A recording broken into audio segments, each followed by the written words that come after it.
An ancient microscopic animal known as the bdelloid rotifer has just been brought back to life after being frozen in a Siberian permafrost for 24,000 years. Russian scientists were absolutely baffled by the multi-celled organism they discovered while extracting soil in the Russian Arctic. I'm going to get into all the details in just a moment, but first, if you could do us a big favor and please tap that like button, we'd really appreciate it. And with that out of the way, let's begin. As I mentioned, some Russian scientists were shocked to find a multi-celled organism in the core of frozen soil that they extracted with a drilling rig from the Stiuso river in the Russian Arctic. Their research was recently published in the science journal called Current Biology and revealed that after thousands of years in a frozen state, this animal actually came back to life. After being in a state of frozen animation known as cryptobiosis, the animal was surprisingly able to reproduce asexually. For those of you who don't know, cryptobiosis is a state of extreme inactivity in response to adverse environmental conditions. In the cryptobiotic state, all metabolism procedures stop, preventing reproduction, development, and repair. For the bdelloid rotifers, they are usually found in watery environments and have been known to have an incredible ability to survive.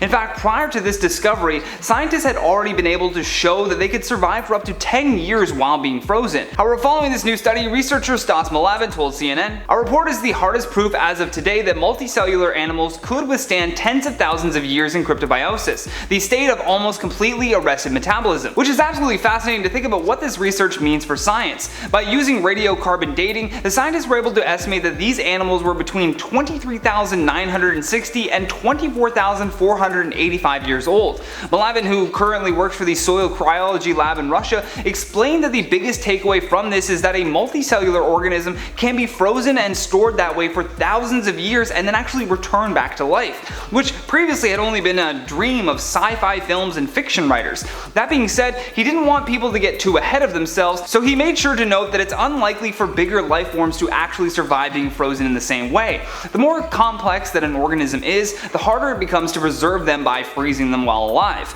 The scientists went on to add though, yet moving from a single-celled organism to an organism with a gut and brain, though microscopic, is a big step forward. Now, even with this groundbreaking find, there are still a lot of questions and things to learn about the bdelloid rotifer. In hopes of learning more, these researchers did a similar experiment using modern-day rotifers that are living in permafrost regions. After they had frozen and thawed out the animals, the scientists found that they too could handle the formation of ice crystals while they were slowly being frozen.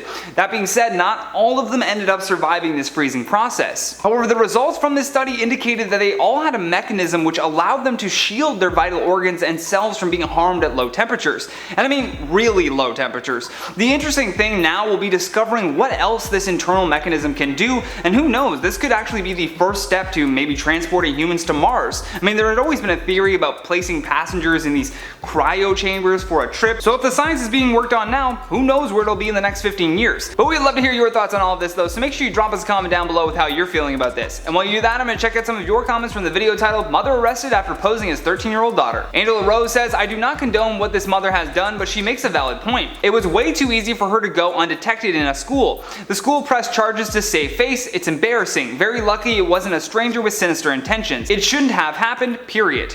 I completely agree that she should have never been able to get into that school without first being checked by security. There needs to be better security measures put in place for sure. Trended Knight says, "It's scary to me that this will give more weirdos bad ideas."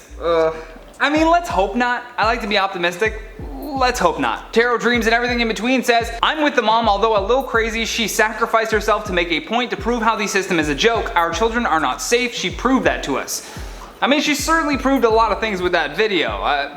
They need to definitely give that school a second look. Yeah says, "I do think it's scary that adult strangers can just waltz into a school unnoticed, but I think that she brought awareness to it. They should give the kids checking cards that get scanned before they go in. I think some schools have that, but I think all schools should have it, not just a few."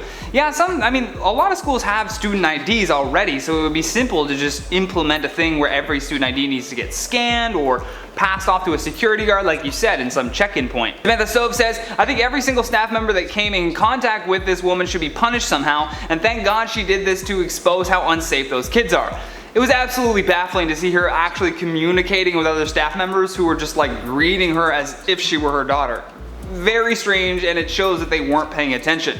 Either way, guys, that has been today's show. Thank you so much for watching. I've been your host, Johnny Rogers, and until next time, stay classy, YouTube, or at least try.